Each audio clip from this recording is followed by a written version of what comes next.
बाहर से कोई अंदर ना। साल था 1974।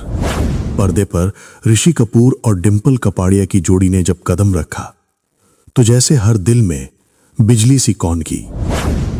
राज कपूर की फिल्म बॉबी ने सिर्फ एक कहानी नहीं दिखाई बल्कि एक नई पीढ़ी की धड़कनों को आवाज दी। और उस आवाज का जादू था शैलेंद्र सिंह, एक ऐसा नाम जो उस दौर में हर प्रेमी की जबान पर था। मैं शायर तो नहीं, यह सिर्फ एक गाना नहीं था, यह एक एहसास था, मोहब्बत का, मासूमियत का और उस आवाज का जो सीधे दिल में उतर जाती थी। शायर तो नहीं। शैलेंद्र सिंह का जन्म 4 अक्टूबर 1952 को मुंबई के एक पंजाबी परिवार में हुआ।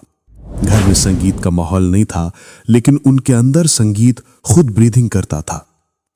स्कूल के दिनों में जब बाकी बच्चे खेल के मैदान में दौड़ते थे, शैलेंद्र किसी कोने में बैठकर सुरों से बातें करते थे। फिर एक दिन उन्होंने फैसला किया, मैं एक्टर बनूंगा। और इस सपने को सच करने के लिए वो चले गए FTII पुणे, भारतीय फिल्म एवं टेलीविजन संस्थान। यहीं से उनके सपनों ने परवाज भरी, लेकिन मंजिल कुछ और ही लिखी थी। कहते हैं कि किस्मत जब दरवाजा खटखटाती है तो पहचानना जरूरी होता है। एक दिन राज कपूर FTII आए, अपने नए प्रोजेक्ट बॉबी के लिए नई आवाज की तलाश में। कई नाम सामने आए, लेकिन जब शैलेंद्र ने गाना गाया तो कमरा जैसे थम गया। सोचता हूँ अगर मैं दुआ मांगता।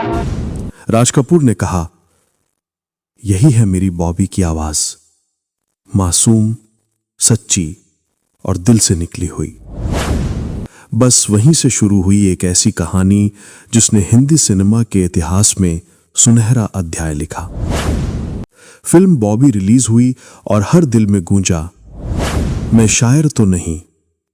लोग नहीं जानते थे कि ये कौन है, पर हर कोई ये जानना चाहता था कि ये आवाज इतनी सच्ची क्यों लगती है, क्यों ये सीधा दिल में उतर जाती है।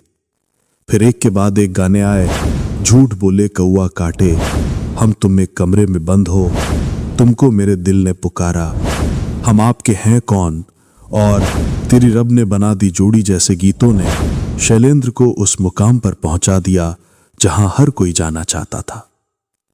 लेकिन जैसे जैसे शोहरत बढ़ी, किस्मत की रेखाएं धुंधली पड़ने लगी।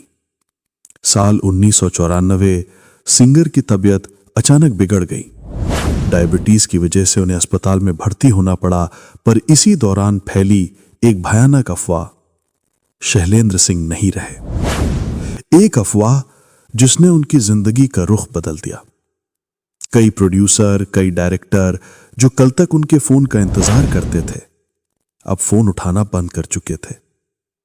जब वो ठीक होकर लौटे तो पाया कि फिल्म इंडस्ट्री ने जैसे उन्हें भुला दिया हो।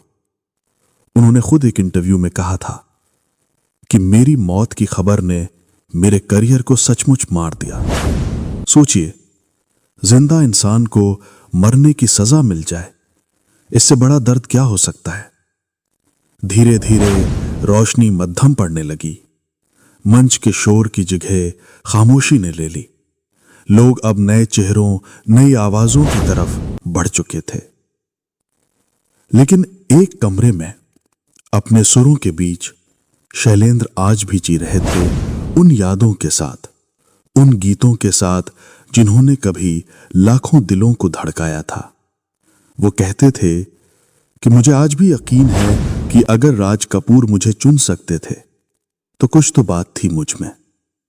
हां, बात थी, वो मासूमियत, वो दर्द, वो सच्चाई जो हर नोट में, हर सुर में झलकती थी। आज जब हम सुनते हैं झूठ बोले कौवा काटे तो मुस्कान आ जाती है, पर साथ ही एक कसक भी, क्योंकि इस गाने के पीछे वो इंसान है जिसकी जिंदगी भी कुछ वैसी ही थी।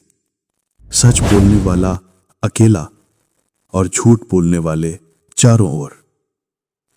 शैलेंद्र सिंह आज 73 साल के हो चुके हैं, गुमनाम जिंदगी जी रहे हैं, लेकिन उनके गाने अब भी जिंदा हैं, रेडियो की धुनों में, यादों के एल्बम में और उन दिलों में जो सच्चे संगीत को समझते हैं।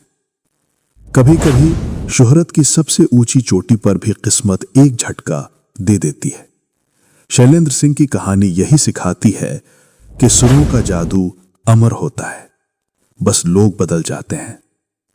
उनकी आवाज आज भी गूंजती है, मैं शायर तो नहीं